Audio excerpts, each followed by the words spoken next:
friends, welcome back to another installment in our Book of Sorrows series. Today we are in Act 7. We only have 3 more acts to go in this tale of ours, so if you want to join in on the live discussion of the stories within Destiny, we stream the Lore of Destiny on the Dames of Destiny Twitch channel every Wednesday evening Central Time.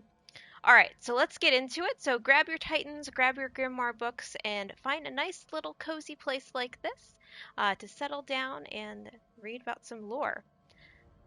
So last week was a good foundation for us in understanding Oryx's power, the hierarchy of the Hive, and the Deep, the Hive's religion, their demigod. The ideology of the Deep focuses around the idea of the survival of the fittest. The only power in the universe is to exist, and if you exist, you have power. To worship this religion is to prove that you are worthy of existing, which means you have to kill everything that is not you. So it's a very dog-eat-dog world. To ensure the system continues, there is a worm inside each one of the hive that will eat the hive if you do not feed it with death. To ensure that Oryx and his sister's worms do not eat them alive, they devised a plan in which the hive give tribute up through their ranks from the thrall to the acolytes to the knights and wizards, all the way up to the ascendant hive. It goes up to Oryx and his sisters, it satisfies their worms, and gives them extra power. Oryx uses this extra tribute to commune with the Deep directly, something his sisters are not able to do.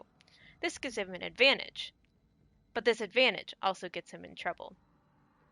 This week we're going to be covering parts 35 through 38, as well as the Grimoire cards for Oryx's 2 daughters. The relationship between Oryx and his children is not as flushed out as the ones between Oryx, Savathun, and Xivu, his sisters. But it's an interesting study on how a regime solidifies power against their rivals. Think of this as a War of the Roses fashion in deciding who will gain the throne in England. Or, if you're into Game of Thrones, very much Game of Thrones and what's going on there. So Oryx's advantage is that he can travel directly to talk to the Deep. During one of these travels, his sisters destroyed the path for him to be able to return, effectively locking him out of the sword world and the material worlds. Oryx makes a vow to take back the throne stolen by his sisters and to have children to help solidify this throne. How Oryx gets out of the Deep's throne world is not described in any of the cards, but he really comes back with a vengeance. First, he takes back his throne.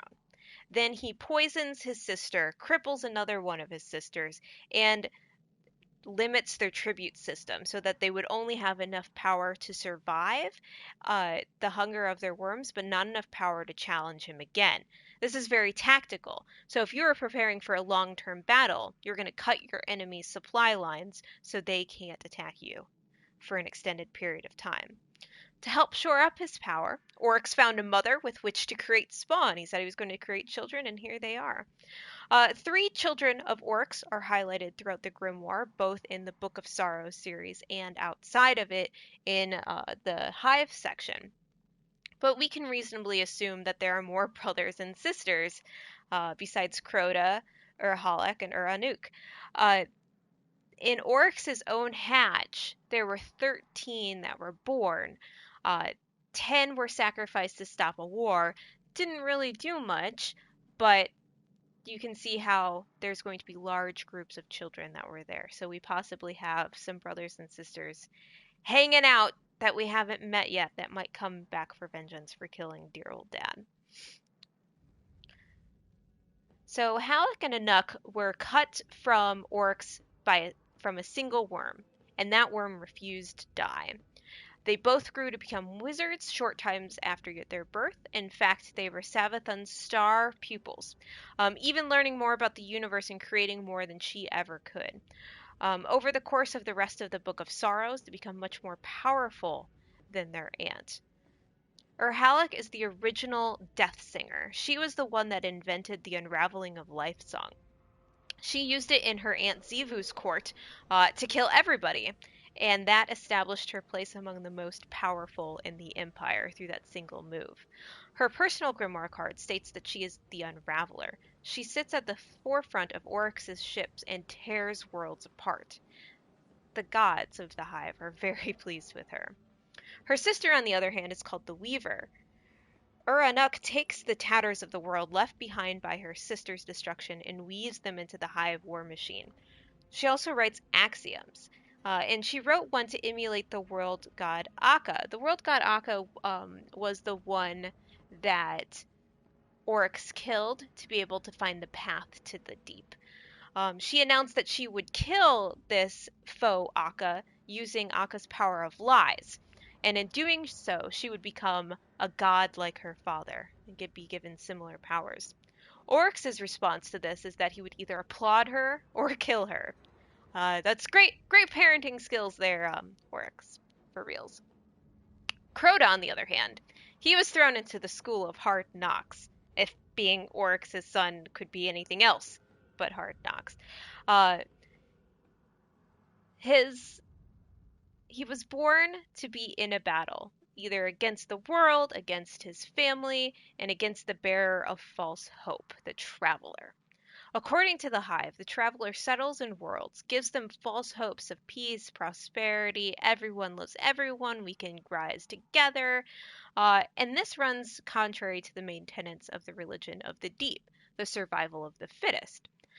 Crota was named the Eater of Hope, and his mission was to destroy the Traveler that gave this false hope.